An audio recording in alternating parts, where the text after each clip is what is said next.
A wallet found behind a wall after 34 years tells the story of a missing man. The sledgehammer felt alien in David's hands. At 42, his palms were softened by years of architectural drafting, not manual labor.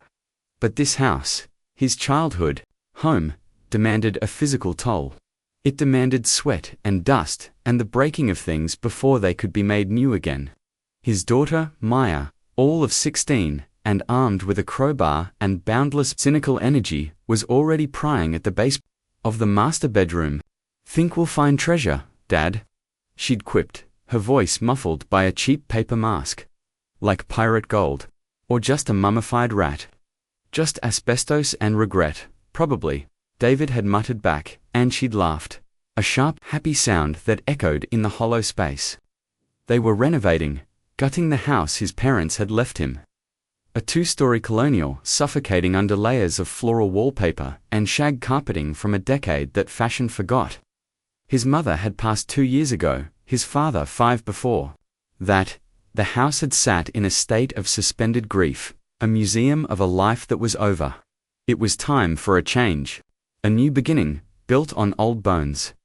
The wall he was attacking was in the small upstairs bedroom that had once been his.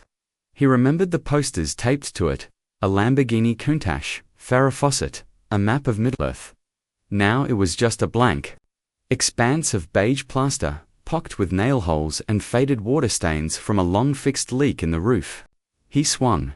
The hammer connected with a dull, unsatisfying thud, barely cracking the surface. Plaster was tougher than drywall. He grunted, adjusting his grip, planting his feet. He was a man of clean lines and precise measurements, and this brute force felt clumsy, chaotic. He swung again, harder this time, putting his shoulder into it. Channeling a frustration he hadn't realized was simmering just beneath the surface, frustration with the probate lawyer, with the collapsing gutters, with the silence where his parents' voices should have been. This time, the plaster shattered. A web of cracks radiated from the point of impact, and with a third, decisive blow, a chunk of the wall collapsed inward, disappearing into the dark cavity behind it. A cloud of ancient dust billowed out, thick and acrid, tasting of decay and forgotten time. It smelled like a tomb. David coughed, waving a hand in front of his face. Maya appeared in the doorway, her crowbar held like a scepter. "Whoa, you actually did it. Nice one, old man." "Don't call me old man," he wheezed, his lungs burning. The dust began to settle, coating his hair and the shoulders of his t-shirt in a fine grey powder. He peered into the hole he'd made. Darkness, lath and plaster, the old way of doing things. He reached for the claw of his hammer and hooked it into the edge of the broken plaster, pulling. A large section tore away with a screech of protesting. Nails, revealing the wooden skeleton of the house, the vertical studs, the horizontal fire blocks, and something else. Something lodged between two of the studs, just above the halfway point. It wasn't a mummified rat. It was dark, squarish, and covered in the same fine layer of grey dust. It looked wedged in, deliberate. "Flashlight," David said, his voice suddenly tight.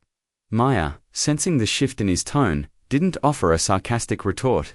She just disappeared and returned a moment later, pressing the heavy-duty flashlight from his toolbox into his hand. He thumbed the switch, and a bright, clinical beam of white light cut through the gloom. He aimed it into the wall cavity. There, held fast between two vertical tubophores, was a wallet. A man's leather wallet. It was old, the leather stiff and discolored, the stitching beginning to rot. It hadn't been dropped, it had been placed. Hidden. David felt a strange cold prickle on the back of his neck. This house was built in 1952. His parents had bought it in 78. He'd grown up here. He knew every creak in the floorboards, every loose window latch. But he didn't know this. This felt like a violation. A secret embedded in the very bones of his home. "What is it?" Maya asked, her voice a whisper now, as if they were in a church. David didn't answer. He reached into the wall, his fingers brushing against rough splintery wood and the surprising papery texture of ancient cobwebs. The wallet was wedged tight. He had to work his fingers around it, wiggling it back and forth until it came loose with a soft little pop. He pulled it out of the wall and into the light of the bedroom. He held it in his palm. It felt heavier than it should, dense with forgotten history. The leather was Belleville, a common style from the 80s, cracked and dry as a dead leaf. He could feel the faint outlines of cards pressing against the worn skin. A ghost of a life. He looked at Maya. Her eyes, wide and dark above her mask, were fixed on the object in his hand. The playful energy was gone, replaced by a solemn, almost fearful curiosity. This was no longer a renovation. It was an excavation. He used his thumb to pry open the fold. The leather creaked in protest, a sound like an old man's sigh. The inside was surprisingly well preserved, shielded from the air and light for how long?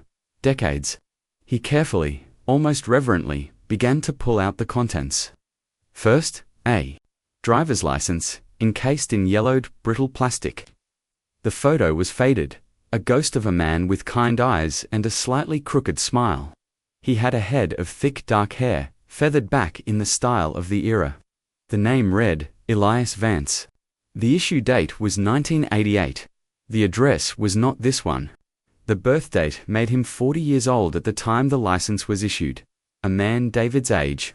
A man who had, for some reason, hidden his wallet inside the wall of David's childhood bedroom. Behind the license was a small stack of cards. A video rental card from a store that had closed 30 years ago. A dog-eared business card for Vance and Son Masonry. A fishing license. And tucked into a clear plastic sleeve, a photograph. It was a school picture, the kind with the background. A little boy, maybe 6 or 7, with a wild mop of hair, the same color as the man's on the license. He had a gap-toothed grin, and was wearing a cheap clip-on boatie that was slightly askew. The joy in his face was pure, uncomplicated. It was the face of a boy who believed his father was the strongest man in the world. He had a son, Maya whispered, pulling her mask down. David nodded, his throat thick.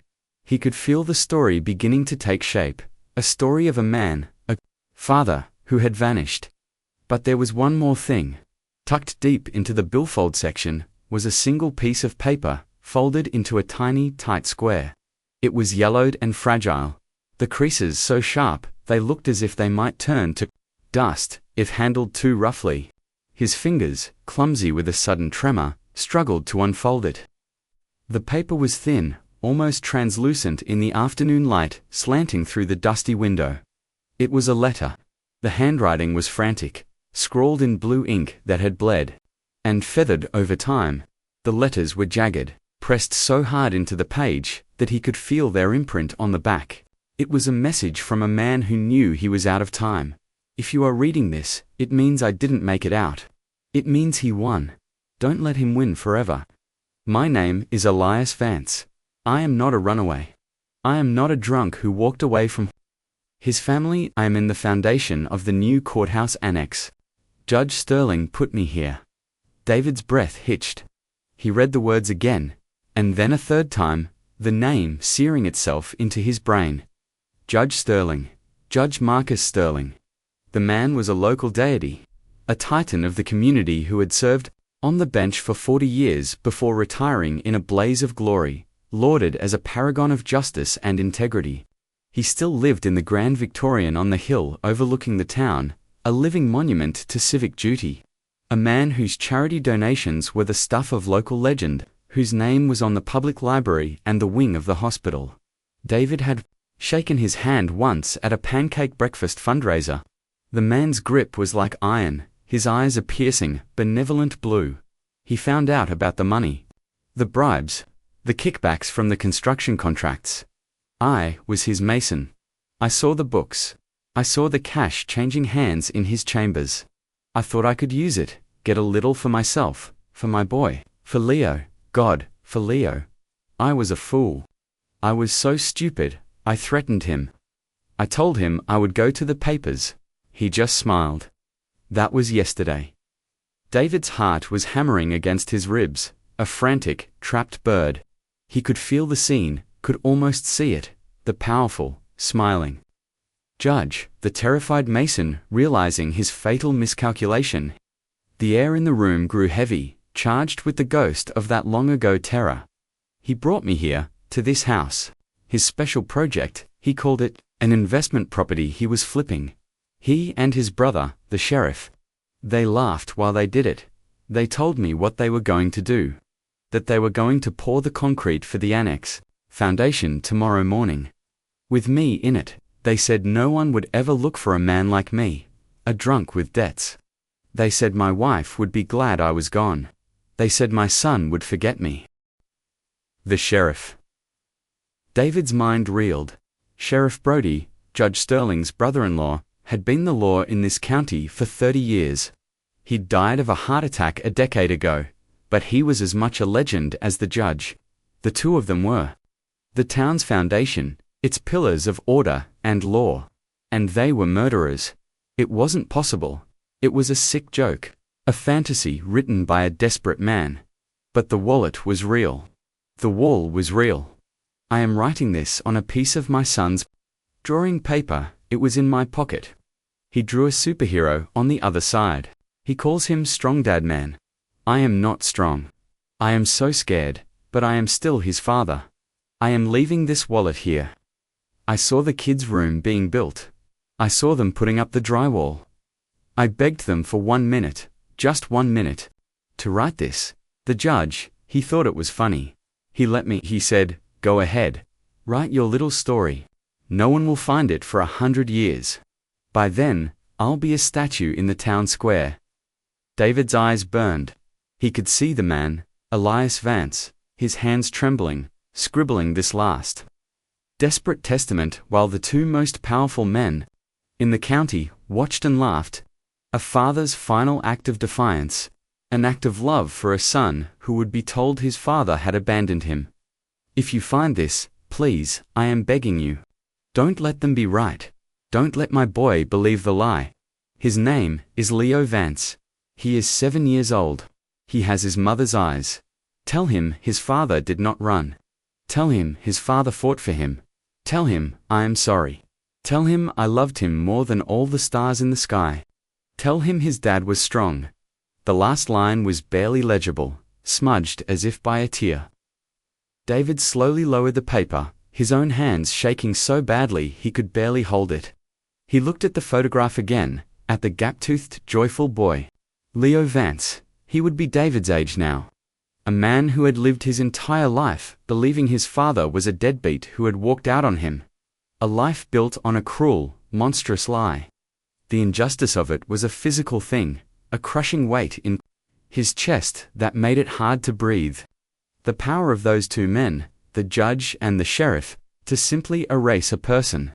To rewrite his story, to poison his memory for his own child. It was absolute. It was evil, Dad. Maya's voice was small, fragile. What does it say? David couldn't speak. He couldn't form the words. He just held out the brittle, yellowed piece of paper. He watched her eyes scan the frantic script, saw them widen in horror. He saw the color drain from her face. She looked from the letter to him, her youthful cynicism shattered, replaced by a profound and terrible understanding. The world was not what she thought it was. The town she grew up in was built on a foundation of concrete and bone. The silence in the room stretched, thick and suffocating, broken only by the distant hum of traffic. The house, his home, no longer felt safe. It felt like a crime scene, a tomb. The walls felt like they were listening, holding their breath, waiting to see what he would do. The plea of a dead man echoed across 34 years, landing squarely in his lap. Tell my son. The responsibility was immense, terrifying. To speak this truth would be to challenge a god. Judge Sterling was still alive, still powerful, still revered. To accuse him of this would be an act of war. David's family, his business, his life fit, could all be destroyed. He looked at the dusty hole in the wall, a gaping wound in his past. He looked at his daughter's terrified face. He looked at the faded photograph of a smiling boy named Leo. And he thought of the courthouse annex, a building he'd been inside a dozen times, never knowing he was walking on a man's grave. The judge's words, reported by his victim, echoed, in David's mind, Obia's statue in the town square. He walked over to the window and looked out, past the overgrown lawn, toward the center of town. He couldn't see the courthouse from here, but he could feel its presence, a looming monument to a lie. His hand tightened around his phone in his pocket. He felt its weight, its potential. He could put the wallet back, he could patch the wall, he could pretend he never found it. He could protect his family, his quiet life, or he could honor the last wish of a murdered father. He could make a phone call that would detonate a bomb in the heart of their peaceful little town. He pulled out the phone, his thumb hovering over the keypad. His heart pounded, a frantic, terrified rhythm against his ribs. He was just an architect, a dad. What was he supposed to do with this? What could he do? He was nothing against a man like Judge Sterling. He took a deep, shuddering breath and dialed. The automated voice of the county services line answered. He pressed the extension for the police department's non-emergency line. A dispatcher's bored voice came on. Clarksburg Police, how can I help you? David opened his mouth, but no sound came out. He swallowed, the click of his throat loud in the silent room. He looked at Maya, who was watching him with an expression of profound adult gravity. He looked at the wallet in his other hand. It was more than a wallet. It was a man's soul. It was a life, stolen and buried. He cleared his throat. My name is David Miller, he began, his voice barely a whisper, a thread of sound in the heavy silence.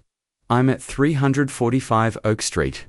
I was doing some demolition. And I found something.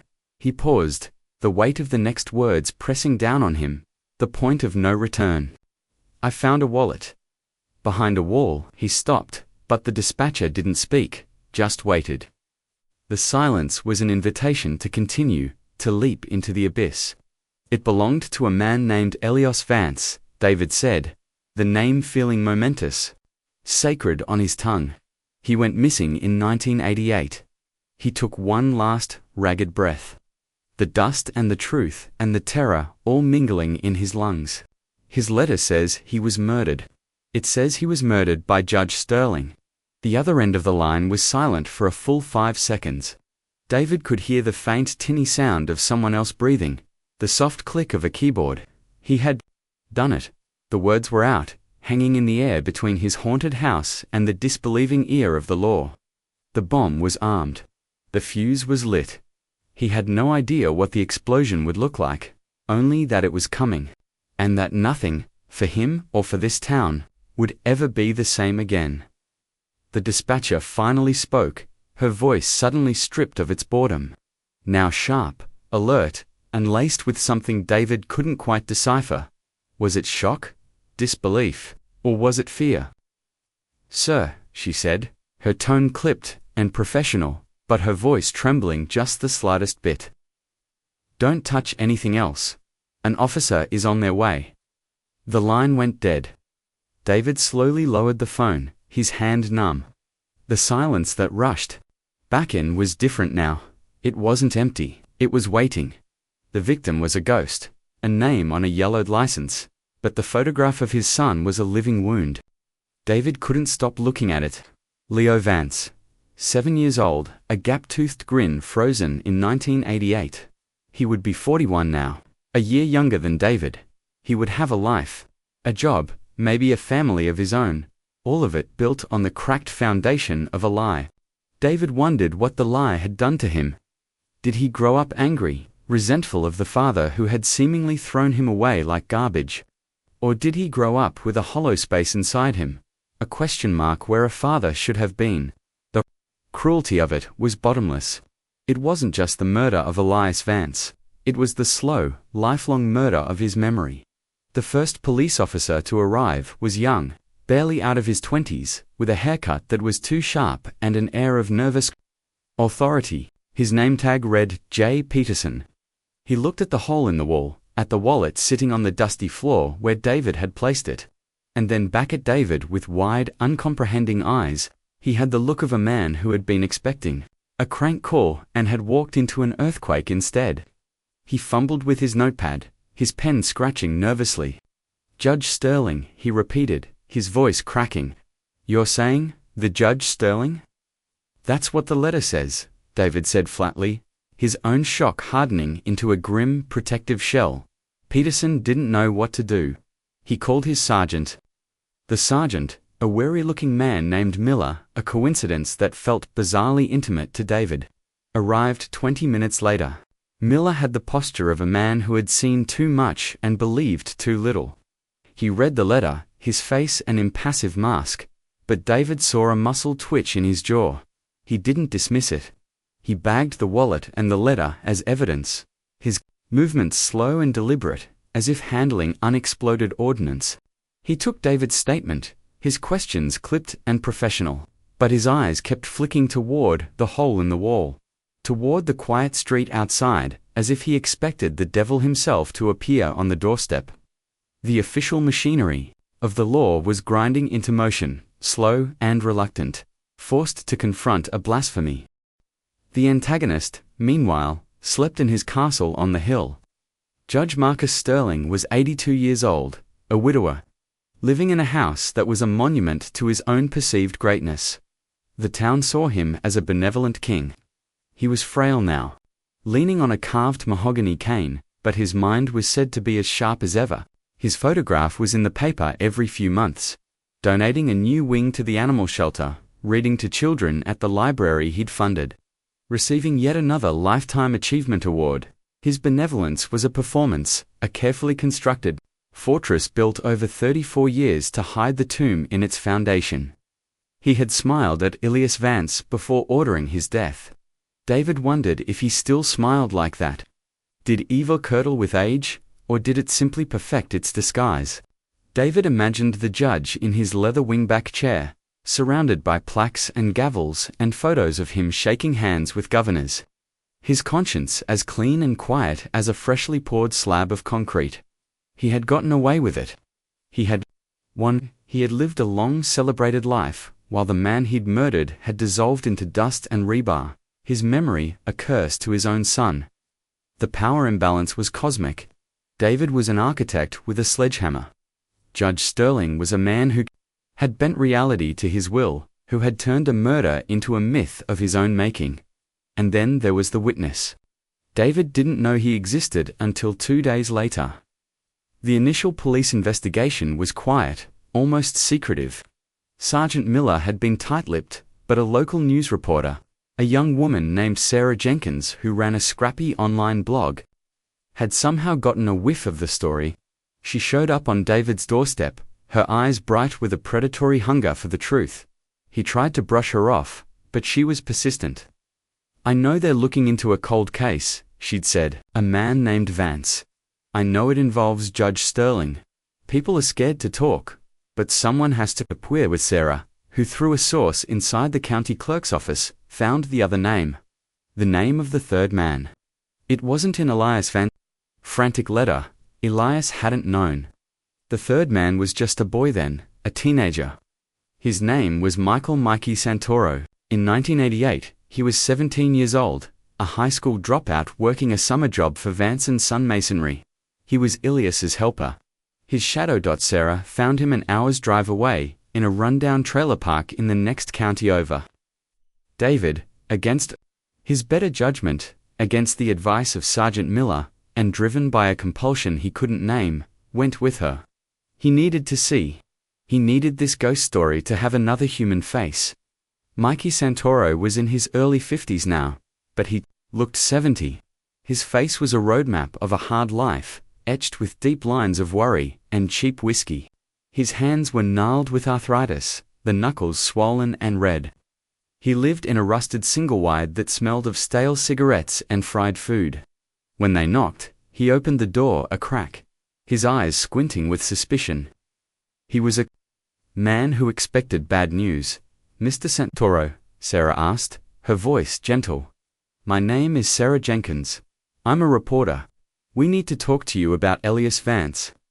The name hit the man like a physical blow. The color drained from his already sallow face. The fear in his eyes was ancient, perfectly preserved for 34 years.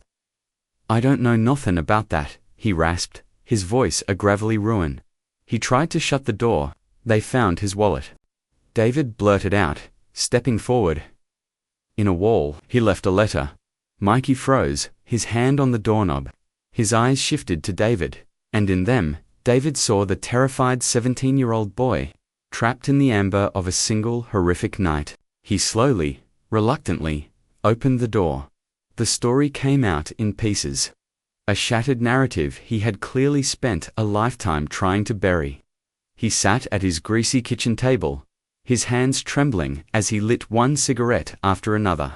He had been there. He had been the witness. Eli was a good man, he began, his voice thick with a grief that was still raw. A bit of a dreamer. Always thought he was one big score away from Easy Street. But he was good to me. Taught me the trade. Talked about his kid, Leo, all the time, showed me his drawings. Mikey's eyes glistened. He loved that boy. The broken past he described was one of small-town desperation. Elias was in debt, his wife was threatening to leave, and he was struggling to keep his small business afloat. The courthouse annex job was supposed to be his salvation. It was a county contract, steady work, good money.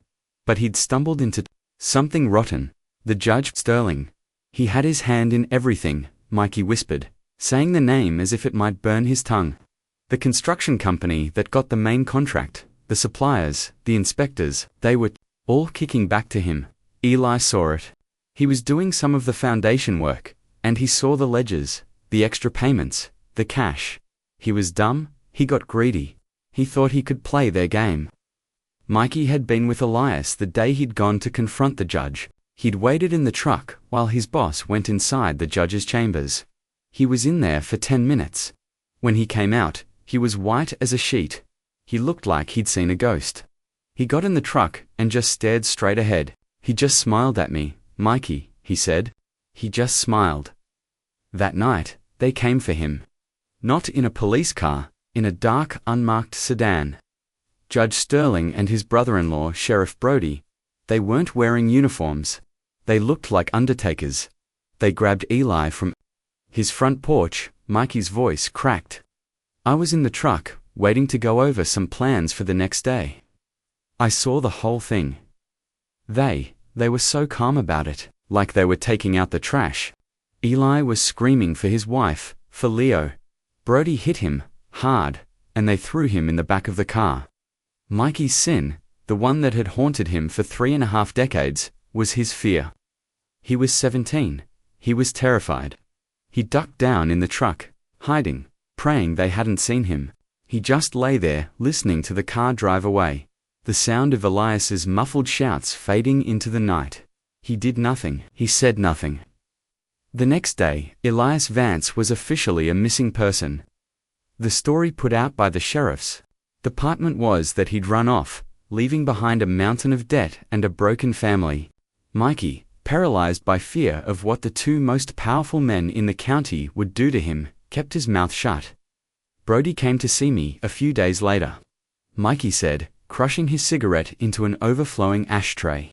He knew I worked for Eli. He looked at me, and he didn't have to say a thing. He knew I was there. He just put a hand on my shoulder and squeezed, real hard. You're a smart kid, Mikey, he said. You got a long life ahead of you. Don't go getting involved in other people's messes. It wasn't a warning. It was a promise. That promise had defined his life. He quit the masonry job that week. He left town a month later. He drifted from one dead-end job to another, the secret, a cancer in his gut.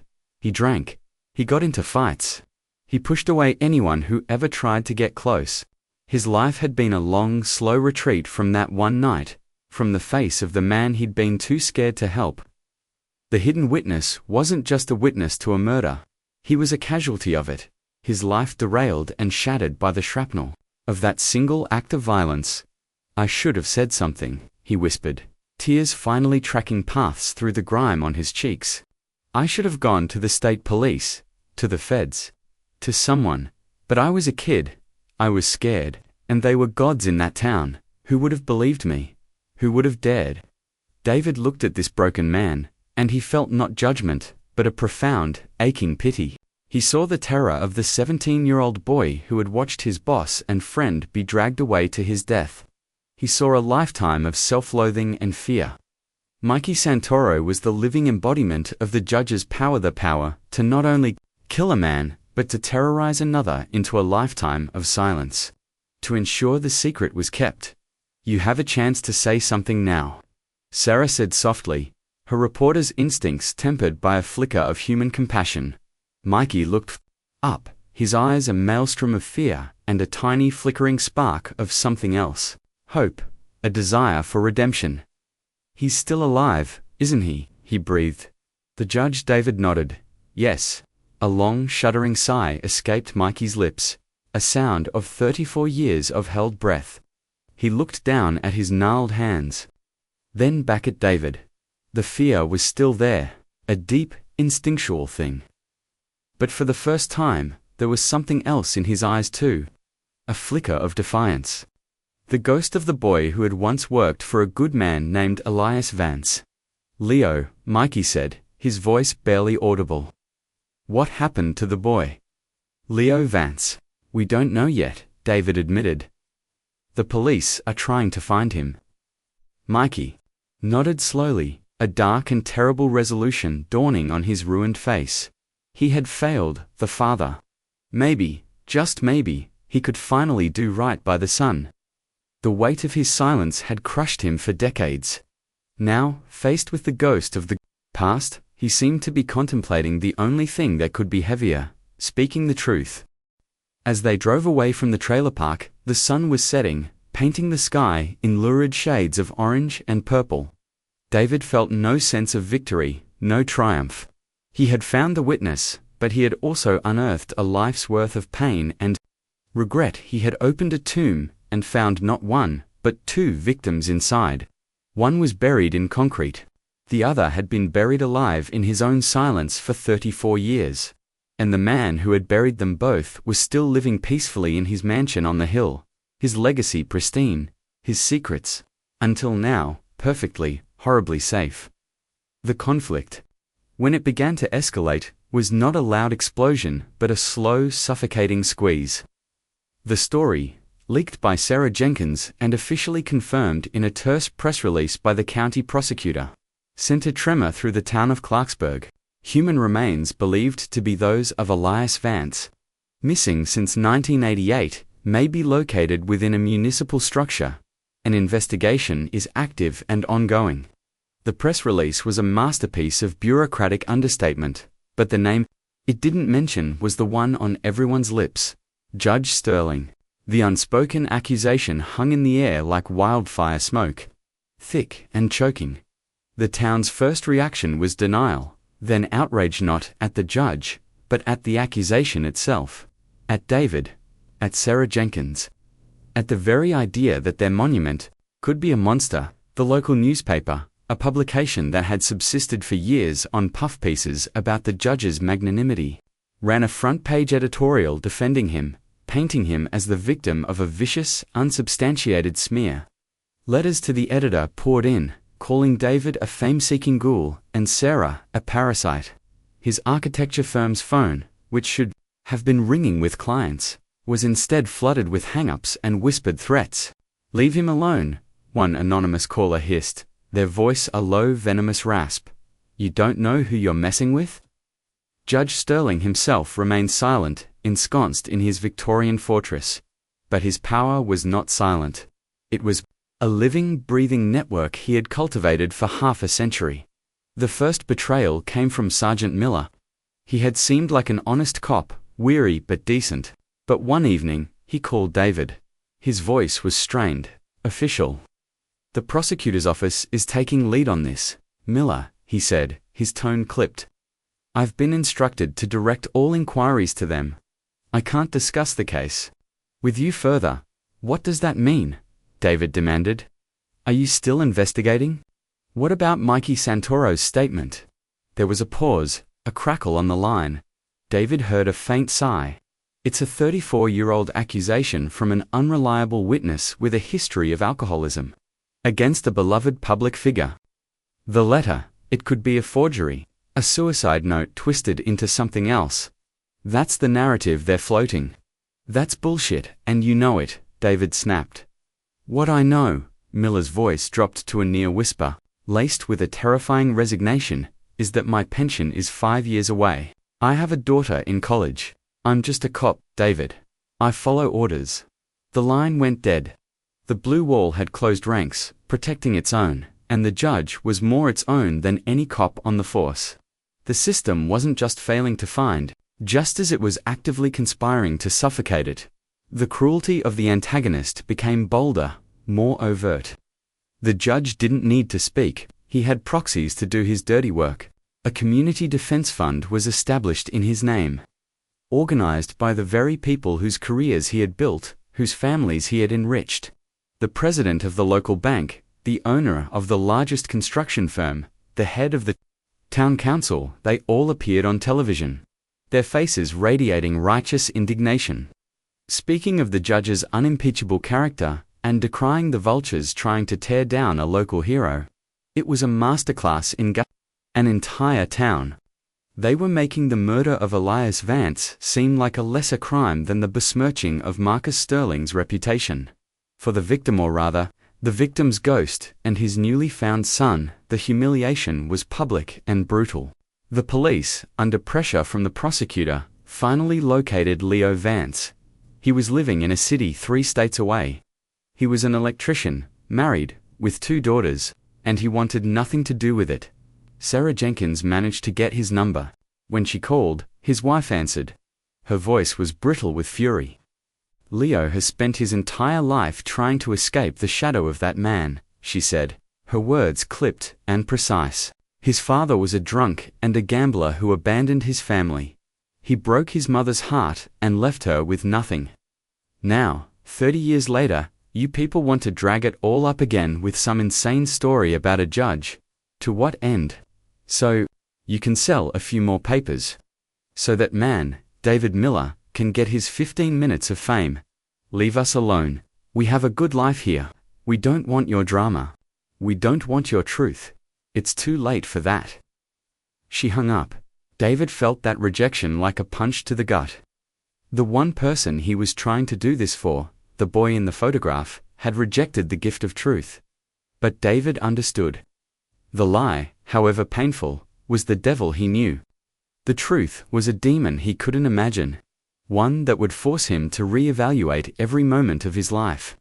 To accept that his father hadn't abandoned him but had been murdered while his memory was systematically poisoned. How do you recover from that? How do you unlearn a lifetime of resentment?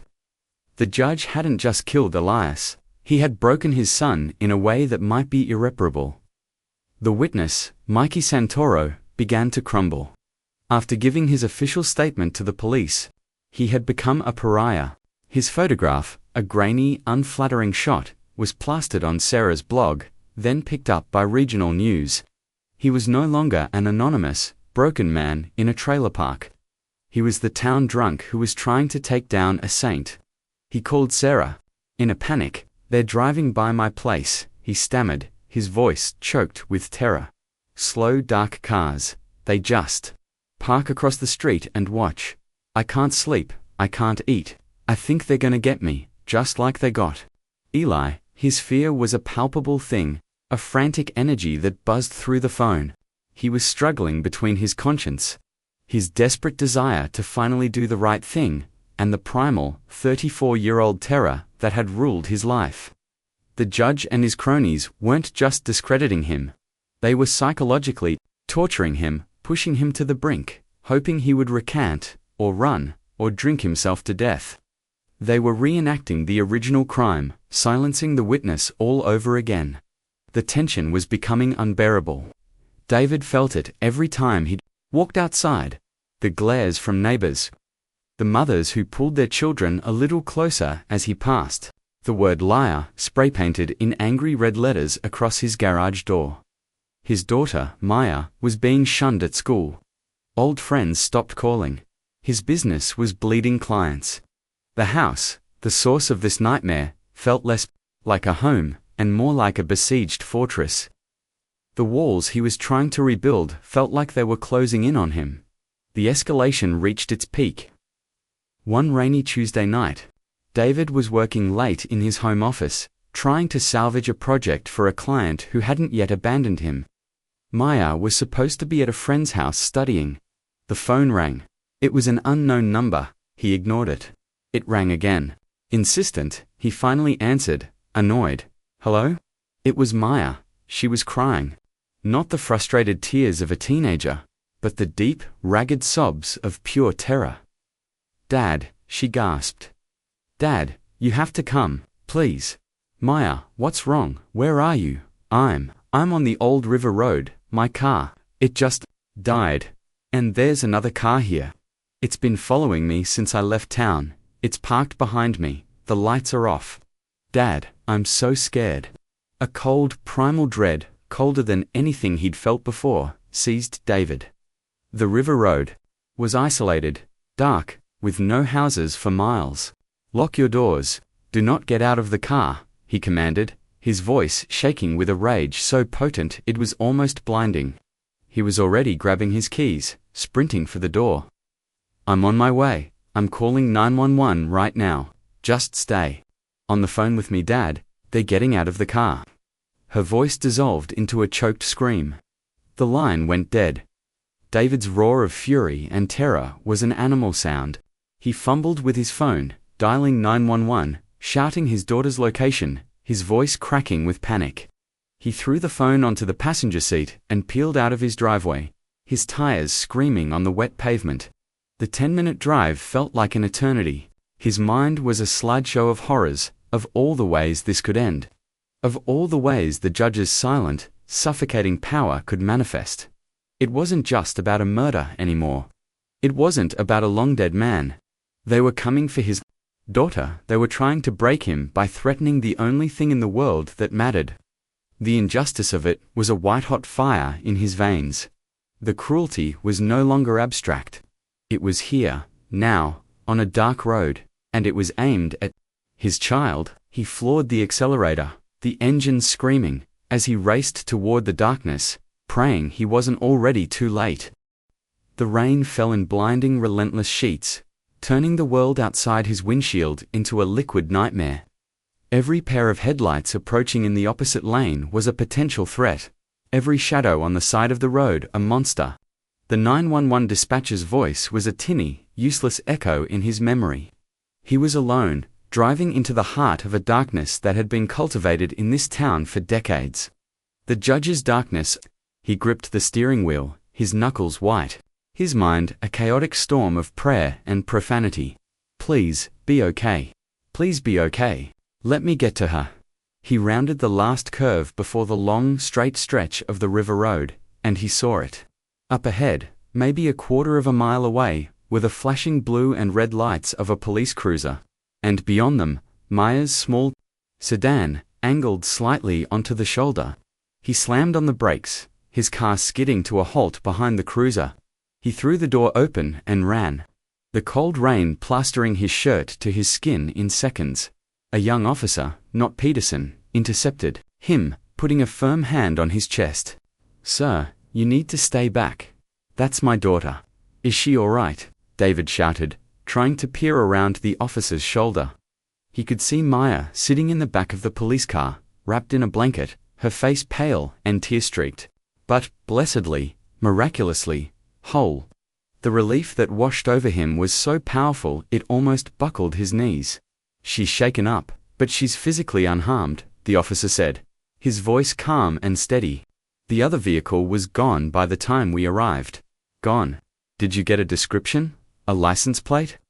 The officer shook his head. Your daughter said it was a dark sedan, no distinguishing marks. The plate was covered in mud. They didn't approach her, they just sat there, in the dark. Then, right before we got here, they turned around and drove off. It was a message. A threat delivered with chilling precision. They hadn't needed to touch her. The terror was the point. They were showing him their reach, their willingness to cross any line. They were reminding him that he was vulnerable in the most fundamental way a parent can be. He went to Maya, and the moment the cruiser door opened, she launched herself into his arms, sobbing, her small body trembling uncontrollably.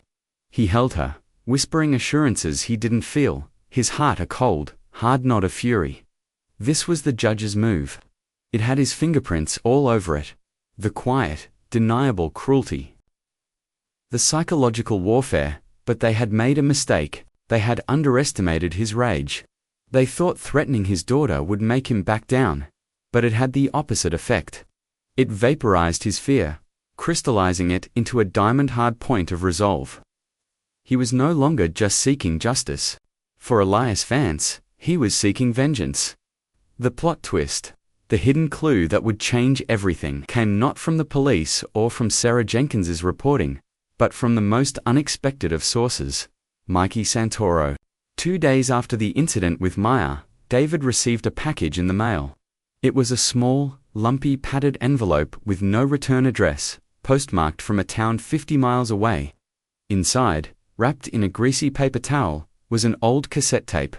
A handwritten note, on a scrap of lined paper, was tucked into the cassette's plastic case. The handwriting was shaky, almost illegible. Heard about your girl, they can't win. Not again. I forgot I even had this. Found it in a box of old junk. Hope it helps. David's hands trembled as he held the tape. It felt like a relic from another civilization. He didn't even own a cassette player anymore. He drove to a thrift store, his heart pounding a frantic rhythm, and bought a dusty portable Sony Walkman for $5. Back in his car, in the store's parking lot, he put on the cheap foam headphones, inserted the tape, and pressed the stiff, clunky play button. For a moment, there was only the hiss and crackle of old magnetic tape. Then, a voice. A young voice, nervous and eager to please. It was Mikey Santoro, at 17 years old. Testing, testing. 1, 2. Okay, I think this is working. There was a fumbling sound. So, Mr. Vance said I should. You know, keep a record. Like a journal. He said all smart businessmen keep records, said it would be good for me, so. June 12, 1988. Another hot one. Poured the footings for the Miller House on Elm Street. Mr. Vance says my trial work is getting better. David fast-forwarded through days of mundane teenage observations about masonry work, girls, and cheap cars. It was a time capsule of a lost summer. Then, he heard it. The change in tone. July 2, 1988, Mikey's recorded voice said, a new tension in it. Big day. We're at the courthouse annex site. Mr. Vance seems worried. He's been quiet all week. Found him looking at some papers in the truck. He looked scared. When I asked if everything was okay, he just said, the world is run by monsters, kid. You just gotta hope you never see their real faces. David's breath caught. He pressed the pause button, his mind racing. A recorded journal. A contemporaneous. A county pressed play again. The hiss seemed louder now, charged with dread. July 5, 1988. Okay, something bad is happening, something really bad. The 17-year-old Mikey was whispering now, the sound furtive, terrified. The tape recorder was clearly hidden, the audio muffled. David could hear other voices in the background, faint and indistinct. We're at the site. It's late. After midnight, Mr. Vance said to meet him here. He said he was going to meet Judge Sterling. He said he was going to get what was owed to him. He told me to wait in the truck and if he wasn't back in an hour, to take this tape and give it to his wife. Oh God, here they come. There was a long stretch of silence, just the ambient hiss and the distant chirping of crickets. David could feel the 17-year-old Mikey holding his breath in the darkness of the truck cab, 34 years ago. Then voices. Clearer now. The sound of a car door slamming. The first voice was smooth, cultured, laced with an unnerving calm. It was unmistakably a younger Judge, Sterling. Elias, I'm disappointed in you, I truly am. I thought you were a practical man. I just want what's fair, came another voice, tight with fear, but trying to project a strength it didn't possess. Elias Vance. David's heart hammered. He was hearing a ghost. He was hearing a man's last conversation. Fair. The judge laughed. A soft, chilling sound. Fair is a concept for children and fools. There is only what is, and what is not. And your pathetic attempt at blackmail is not going to happen. I've got the ledgers, Judge. I've got copies. I'll go to the feds. No, you won't. A third voice growled, a rougher voice. Sheriff Brody, you're not going anywhere. There was a sickening thud, a grunt of pain from Elias, and the sound of a body hitting the ground. Get him in the car, the judge said, his voice cold, devoid of all emotion. Take him to the Oak Street house. We'll deal with him there. The foundation gets poured at dawn. He'll be part of it. What about the kid? Brody asked. His helper, Santoro. You think he knows anything? The boy? The judge sounded dismissive, amused. He knows nothing. He's a half-wit with a trowel. Forget about him. He's irrelevant. The car doors slammed again. An engine started. The sounds faded away into the hiss of the tape. There was a long silence, and then a single choked sob from the young Mikey Santoro. The recording ended. David sat in his car, stunned into absolute stillness. The cheap headphones were still on his ears, but he wasn't hearing the hiss of the tape anymore. He was hearing the truth. The undeniable, recorded, crystallized truth. It wasn't just a letter from a dead man anymore. It wasn't just the hazy, decades-old memory of a traumatized alcoholic. It was a confession, a real-time recording of a conspiracy to commit murder, spoken by the judge and his brother-in-law, the sheriff. The full monstrous scope of it was laid bare. They hadn't just decided to kill him. They had planned it, chosen the location, orchestrated the disposal of the body with a chilling, business-like efficiency. The stakes had just shifted seismically. This was no longer a personal crusade. It wasn't David Miller versus Judge Sterling. The cassette tape in his hand was a stick of dynamite that could blow the town's entire history apart. It would exonerate Elias Vance. It would validate Mikey Santoro. It would expose the judge not as a benevolent icon, but as a murderer and a master manipulator. It would prove that the foundation of their town was, quite literally, built on a crime. The tension, which had been a suffocating weight, transformed into something else entirely. It was a high-frequency wire, thrumming with potential energy. He now held the weapon that could finally bring the monument crashing down. His mind raced, plotting. He couldn't just hand this over to the local police. Miller's betrayal had taught him that. The prosecutor was compromised. The system was rigged. To get justice, he would have to circumvent the very institutions the judge had controlled for 50 years. He needed to get it to someone who couldn't be bought, intimidated, or controlled. He thought of the FBI, the state attorney general, but that would be slow, bureaucratic. The judge would have time to marshal his forces, to discredit the tape, to bury it in legal challenges. No. Justice for Elias Vance couldn't be a quiet, closed-door affair. After 34 years of silence, it needed to be a roar. The payoff needed to be public. It needed to be cinematic. He thought of Sarah Jenkins, her hungry, relentless pursuit of the story. He thought of Leo Vance, the son who believed his father was a coward. He thought of his own daughter, her face pale with terror, in the back of a police car. A plan began to form in his mind, audacious and terrifying. The town was planning its annual Founders' Day celebration in 3 days. It was the biggest event of the year, a televised festival held in the town square, and the guest of honor, the man who would be giving the keynote address from a stage erected right in front of the courthouse, was their beloved benefactor, Judge Marcus Sterling. It would be his last major public appearance, a final victory lap. It was meant to be his coronation. David smiled, a cold, grim smile. It was going to be his execution. The day of the Founders' Day celebration dawned bright and achingly beautiful. A perfect autumn Saturday. The town square was a sea of red, white, and blue bunting. Families milled about, buying cotton candy, listening to a high school marching band butcher a John Philip Sousa march. The atmosphere was festive, a forced, determined gaiety. But, underneath it, the tension was a palpable thing. The story of Elias Vance was the ghost at the feast. the topic of whispered conversations behind cupped hands. The entire town was holding its breath, waiting for the other shoe to drop. They just didn't know it was about to be dropped on their heads from a great height. David's morning was a blur of high-stakes logistics. He met with Sarah Jenkins in a sterile hotel room 2 towns over. Her eyes, usually just hungry for a story, now shone with the terrifying zeal of a revolutionary. He played her the tape. She listened, her mouth slowly falling open, her knuckles white as she gripped her pen. When it was over, she looked at him, her expression a mixture of awe and fear. "This is it," she whispered. "This is everything." Their plan was simple, reckless, and hinged entirely on the element of surprise. Sarah, using her press credentials, had access to the media booth and, more importantly, its audio-visual control panel. The local news station, WCKB, was broadcasting the event live.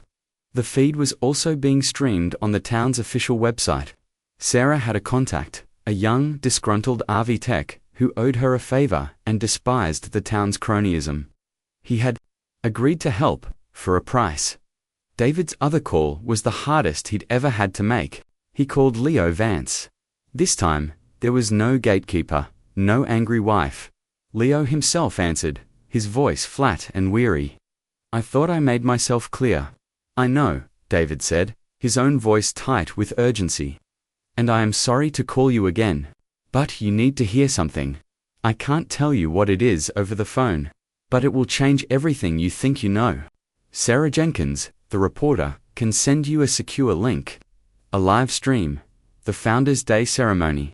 It starts at noon, please, for your father, just watch." He didn't wait for a reply. He just hung up, hoping he had planted a seed of curiosity, strong enough to overcome a lifetime of pain. At 11:45, David stood at the edge of the town square, hidden in the crowd. His heart a frantic drum against his ribs. On the large stage, erected in front of the courthouse, the very courthouse whose foundation was a grave, the town's mayor was warming up the crowd. David could see Judge Sterling sitting in a high-backed chair on the stage, looking frail and regal. He was a living statue, just as he'd predicted. He smiled and waved weakly to the adoring crowd, a benevolent grandfather soaking in the love of his people. The sight of him, so peaceful, so untouchable, filled David with a cold, righteous fury. David's phone buzzed. It was a text from Sarah. "We are a go. Tech is in place. God help us all." At noon, the mayor stepped to the podium. "And now," he boomed, his voice echoing across the square, "it is my distinct honor to introduce a man who is more than a citizen of Clarksburg. He is its heart. A pillar of justice, a beacon of charity, a true living legend. Please join me in giving a warm Founders' Day welcome to the Honorable Judge Marcus Sterling." The crowd erupted in applause. The sound was deafening. Judge Sterling rose slowly, leaning on his mahogany cane, and approached the podium. He beamed, soaking it in. This was his moment. His legacy being cemented in real time. He tapped the microphone, and a hush fell over the square. "Thank you," he began, his voice thin but steady, amplified to fill the space. "Thank you, my friends, my neighbors. On this beautiful day, as we celebrate the history of our beloved town, I am filled with such gratitude." He kept talking, his voice a soothing, familiar drone. David felt his phone buzz again. Now he took a deep breath, and on the stage, as Judge Sterling continued to speak, the 2 enormous video screens flanking the stage, which had been showing a live feed of his smiling face, flickered. For a second, they went black. The crowd murmured in confusion. The judge faltered, looking over his shoulder at the blank screens. And then, they came back to life. But it wasn't the judge's face on them anymore. It was the grainy, laser background of a 1980s school photograph. It was the face of a 7-year-old boy with a gap-toothed grin and a crooked goatee. A low collective gasp went through the crowd. Then, from the massive speakers, came not the judge's voice, but the hiss and crackle of an old cassette tape. "Testing, testing. 1, 2. Mikey Santoro's young, nervous voice filled the town square. The judge froze, his hand clutching the podium. His benevolent smile vanished, replaced by a mask of utter confusion. He stared at the picture of Leo Vance, then at the speakers as if he couldn't comprehend what was happening. The audio continued. Mikey's diary entries about masonry and hot summer days. The crowd was silent now, utterly bewildered. David could see the police officers at the edge of the stage speaking frantically into their radios, but it was too late. The story was already being told. Then came the change in tone. Mr. Vance seems worried. He just said, "The world is run by monsters, kid. You just gotta hope you never see their real faces." A new image flashed on the screens. The faded driver's license of Elias Vance. The ghost had arrived at the feast. Judge Sterling's face, which had been confused, now registered the first flicker of genuine fear. His eyes darted around the crowd, wide and panicked. Then came the crucial entry. Mikey's terrified, whispered voice from the cab of his truck. He said he was going to meet Judge Sterling. Oh God, here they come. And then, the voices from the grave. The judge's own voice, 34 years younger, smooth and cold, echoed across the square he had ruled for a lifetime. Elias, I'm disappointed in you. I truly am. The crowd was a statue. Not a single person moved. They were listening to a murder. On the stage, Judge Sterling swayed, his knuckles white on the podium. His face had gone a ghastly, waxy gray. This wasn't happening. It was impossible. Elias Vance's voice, tight with fear. I've got the ledgers, Judge. I'll go to the feds. Sheriff Brody's growl. No, you won't. You're not going anywhere. The sickening thud, the grunt of pain. It was amplified 1,000 times, a visceral, brutal sound that made people in the crowd flinch and cry out. A woman in the front row screamed, and then, the final damning words from the judge himself. A death sentence delivered on a summer night, now resurrected as his own public execution. Get him in the car, take him to the Oak Street house. We'll deal with him there. The foundation gets poured at dawn. He'll be part of it. The audio cut out. The image of young Leo Vance returned to the screens, his innocent gap-toothed smile, a silent, devastating accusation. The silence in the town square was absolute. It was a silence of profound, collective shock. The monster had shown his face. All eyes went to the man on the stage. Judge Marcus Sterling stood frozen for a long moment, his mouth agape, his face a grotesque mask of horror and disbelief. His carefully constructed world, his entire life's work of deception, had been demolished in 3 minutes. The benevolent grandfather was gone. In his place stood a murderer, exposed, humiliated, and utterly destroyed in front of the very people who had worshipped him. He made a strange guttural sound, a strangled sob of rage and despair. His legs gave out. He collapsed, not falling, but crumbling, folding in on himself like a building being demolished, his mahogany cane clattering on the stage. The town's living monument had fallen. Chaos erupted. People were screaming, crying, shouting. The police officers, finally spurred to action, rushed the stage. Sarah Jenkins's live feed was capturing it, or the collapse. The panic, the dawning, horrified realization on the faces in the crowd. The story was no longer local, it was viral. It was breaking, everywhere. The secret was out, not as a whisper, but as a roar that was shaking the world. David didn't stay to watch the aftermath. He turned and walked away from the square. His job done. He felt a strange, hollow emptiness. It wasn't triumph. It was just quiet. He had honored the plea from the wallet. He had given Elias Vance his voice back. As he walked, his phone rang. It was an unknown number, from out of state. He almost didn't answer, but something told him to. He pressed the button. Hello, there. Was a pause, and then a man's voice, choked with an emotion so deep, so raw, it was almost unrecognizable as human speech. He didn't leave me, the voice sobbed. My father, he didn't run away. It was Leo Vance. He had been watching. No, Leo. David said softly, the sounds of the chaos in the square fading behind him. He didn't, he fought for you. Your dad was strong. David hung up the phone and kept walking, leaving the ruins of the judge's kingdom behind him. The rain from the night before had washed the world clean, and for the first time in a long time, the air in Clarksburg felt like it was fit to breathe. The aftermath was not a gentle healing, but a painful, messy surgery on the soul of the town. Clarksburg became infamous overnight. The viral video of the judge's collapse, set to the soundtrack of his own crime, was played on every news channel for days. It was a digital public shaming on a global scale. The town became a destination for morbid tourism, with people taking selfies in front of the courthouse, the Oak Street house, and the grand Victorian mansion on the hill where the monster had lived. Judge Sterling did not go to prison.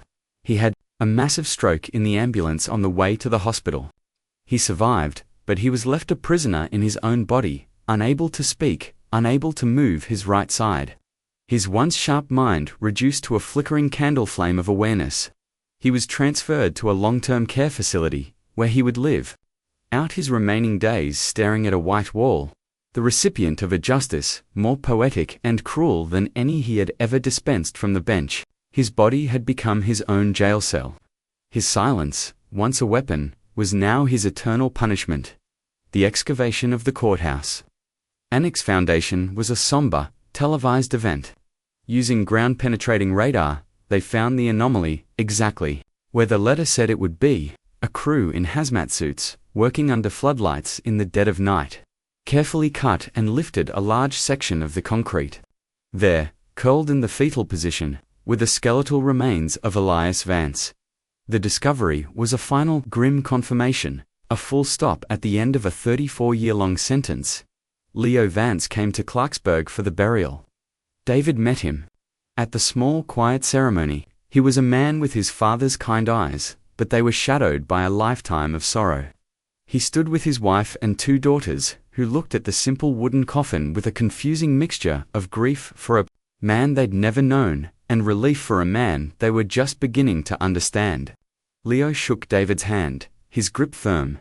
"Thank you," he said, his voice thick with emotion. "You gave me my father back. You have no idea what that means." But David thought he did. Mikey Santoro was there too, standing at a respectful distance. He was sober, his eyes clear for what looked like the first time in decades. He didn't approach Leo. He seemed to feel he hadn't earned the right. But as the coffin was lowered into the ground, David saw Leo look over at him, and for a moment, the 2 men, the son of the victim and the haunted witness, shared a long, silent look of mutual understanding, a shared grief that needed no words. For Mikey, it was the beginning of a different kind of life, one where the ghost on his shoulder might finally, after so long, be at peace. The grave marker was simple. Elias Vance, 1948-1988, a father, a mason, a man of strength, finally home. David had suggested the last line. The house on Oak Street was eventually finished. David sold it to a young family who knew its story but were undeterred. They wanted to fill its walls with new memories, with laughter and light. David used the proceeds to set up a scholarship fund in Elias Vance's name for the children of local tradesmen. It felt right. A small act of creation to balance the terrible act of destruction that had started it all. Months later, on a crisp, cold evening, David found himself walking past the town square. The bunting and the stage were long gone. A new plaque had been erected near the courthouse entrance, detailing the town's darkest chapter and honoring the memory of Elias Vance. There was no statue of Judge Sterling. There never would be. David stopped in front of the courthouse, its stone facade gleaming in the lamplight. He thought of the wallet, of its cracked leather and the faint smell of decay. He thought of the plea of a desperate father, a message. In a bottle that had washed ashore on the coast of his life, he had answered that plea. The truth was out. The monster was caged. The son knew he was loved, but there was no clean sense of victory. The cost had been too high, the wounds too deep. He thought of the look on Maya's face in the back of that police car, the moment her childhood innocence had shattered. He thought of Leo Vance's wasted years of resentment. He thought of Mikey Santoro's life, derailed and lived in a haze of fear and alcohol. Justice had been served, but the scars remained.